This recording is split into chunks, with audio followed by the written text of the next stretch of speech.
Your nightly news with Kim Miller begins now. Good evening, everyone. First tonight, an unfortunate fire which saw tens of thousands of fish escape from a salmon pen has been an angler's dream. Local fishermen have been hooked, hoping to catch a tasty prize, but fish farm opponents say it poses an environmental concern. Anglers racing to reel in the catch of the day. Some lucky enough to bag a salmon. It's a bonanza in the south for recreational fishers today. I'm hearing lots of reports of large numbers of fish being taken out all around the Huon Channel this morning. 50,000 fish swimming free in the busy waterway after a fire melted a salmon pen at Huon Aquaculture yesterday. Each fish escapee is worth a small fortune. Well, these are market-sized fish. These are 4 kilo salmon in prime condition. They're the Christmas salmon. So anybody who manages to land one of those is probably growing themselves about $100 worth of fish today. Boaties flocked to the water while others fished straight off the wharf, some even taking to their kayaks. While it's fortunate for local fishers, others aren't as excited. There's a very, very high nutrient load in the excrement of the fish, as well as waste pellets. Those pellets fall through to the bottom and they reduce the capacity of plants in the water to be able to photosynthesize. Huon Aquaculture says the incident is unlikely to have any impact on native marine life, with salmon used to feeding on fish pellets. It also says it's unlikely they will last long with the fish not accustomed to finding their own food. They'll also be susceptible to predators such as seals. But if you weren't able to cast a rod today, you still have time. I think there'll be plenty of opportunity well into the weekend for recreational fishers to get out there and have a try for the salmon. Elizabeth O'Neill, 7 Tasmanian News. To some developing news now, and a ban on rental evictions in Tasmania will be extended until next year amid ongoing anxiety from the pandemic. We're joined live now by reporter Sean McComish. Good evening, Sean. Well, it sounds like this will be a relief for many Tasmanians. Good evening, Kim. It will indeed. The Tenants' Union says it's a decision that will keep people from ending up on the streets. It will be extended by 2 months, now in place until January 31, and include a freeze on rent increases. Support funds for tenants behind in their rent will also continue, as will financial support for landlords. Labor has welcomed the move but has criticised the government for taking too long. The government says it's a decision it hasn't taken lightly, but is making the point again it's not a rent holiday. Many Tasmanians were already struggling to pay the rent before the pandemic, and with Christmas around the corner, this will be welcome news. Kim? Thank you very much, Sean. Well, Hobart's educational offerings are in for an overhaul, with the city's 2 single-sex high schools preparing to merge. Ogilvy and Newtown will become co-ed to fill growing demand in the CBD, but exactly what that will look like remains unclear. These students at Ogilvy and Newtown High School currently share classes, but they could soon also be wearing the same uniforms. The 2 single-sex schools set to combine to become co-ed. The transition is going to have to be gradual. We've got 12 months to move into a transitional phase. The partnership also including Hobart's Elizabeth College. What the collaboration will look like is still unclear, but there are some ideas. So one possibly might be a grade 7 and 8 campus, one possibly might be a grade 19 campus, and obviously EC is going to be more geared towards 11 and 12. There's going to be a lot of work in design, then there's going to be a lot of work in getting ready for 2022. Planning to fill a growing gap, with no co-ed public high school currently in the city. The move has the support of the school associations. And we, Ogilvy and Newtown School Association, as well as Elizabeth College, unanimously voted to go ahead with this. And it could make life easier for some parents. Miranda's 2 oldest daughters are currently at Ogilvy. I've got a son who's in primary school, but he would have gone to Newtown, so there are a number of parents here who've got children going to both. But not everyone is on board. Some have, hard and fast views of, co-ed versus single-sex schools, but the overwhelming sense from the community based on where we've landed is that co-education is the way to go. As for the students, some are excited about the change, others might take a little more convincing. It's definitely going to be different.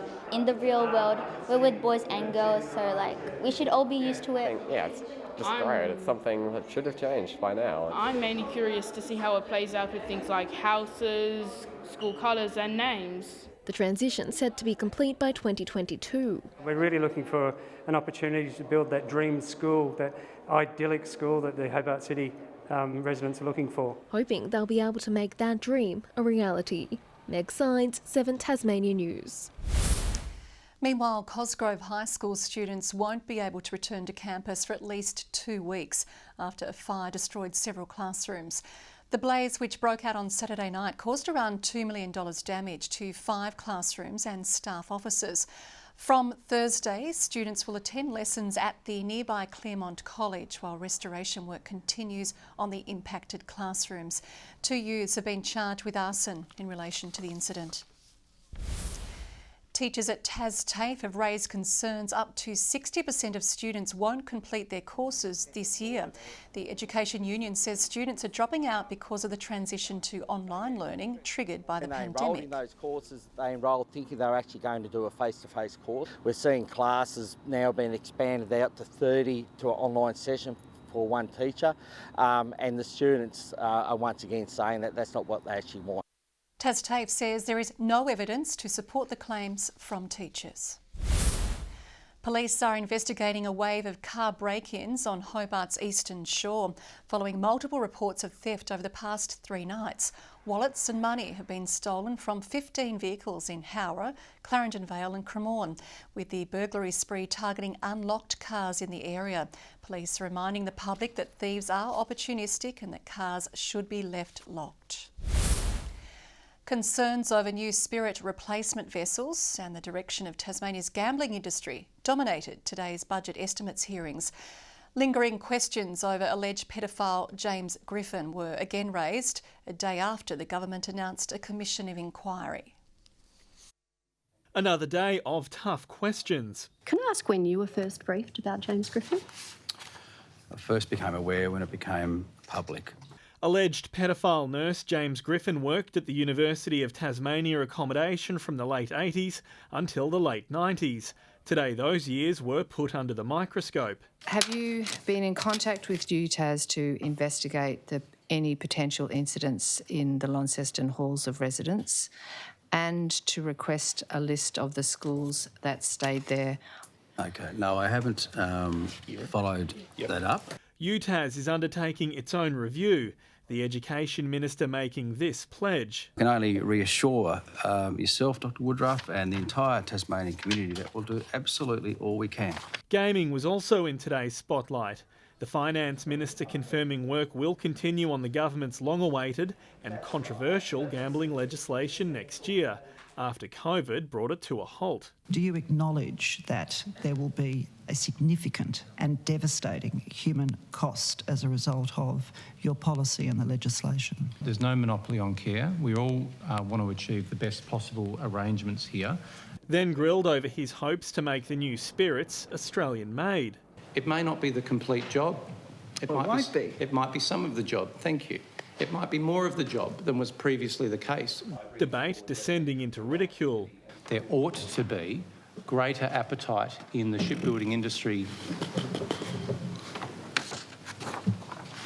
Thank you, Chair. Next question. Sean McComish, 7 Tasmania News. A major development in Tasmania has been dramatically changed after an outcry by local residents. Homeowners fear a proposed expansion at the Country Club estate in Launceston could see their prime views disappear, while others say it will create a property boom. Planning an overhaul to this Launceston site, but not quite the one they'd originally thought. A $400 million upgrade to the Country Club estate taking a step forward after a dramatic makeover. We got some feedback from residents that they valued the golf course and backing onto it. So some of that feedback we were able to take on board. The golf course was to be moved to a nearby block of land, but after homeowners feared being built out, it'll now stay in its original position and be remodelled. The development will also see a retail precinct and 380 new residences.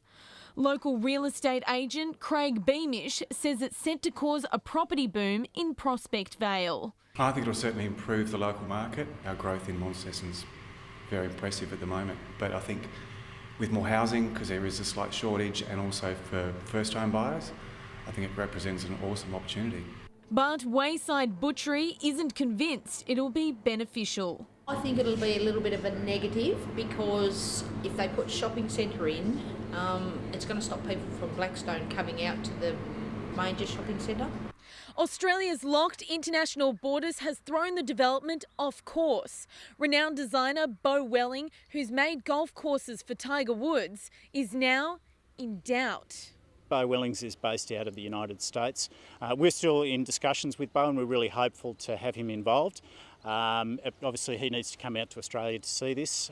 The country club is holding community consultations. Elizabeth O'Neill, 7 Tasmania News. The state's emergency services have been put to the test during a dry run of an evacuation. Preparing for a mock flooding scenario, some of our vital services came together to collaborate and plan for if the worst occurs. Fine-tuning the emergency response, a crucial part of saving lives. Today we're testing that. We're opening Uni Gym, which is one of the 3 major designated evacuation centres within the city of Launceston. With volunteers playing the role of flood evacuees, all facets of Launceston's emergency response were tested. We'll be right. Even finding space for pets and modifying plans for a COVID outbreak. Prior to this, our biggest contagious issue was gastro. We're testing the registration app, which has been developed by DePipwe. So it's all online and allows us to record how many people we have in the centre.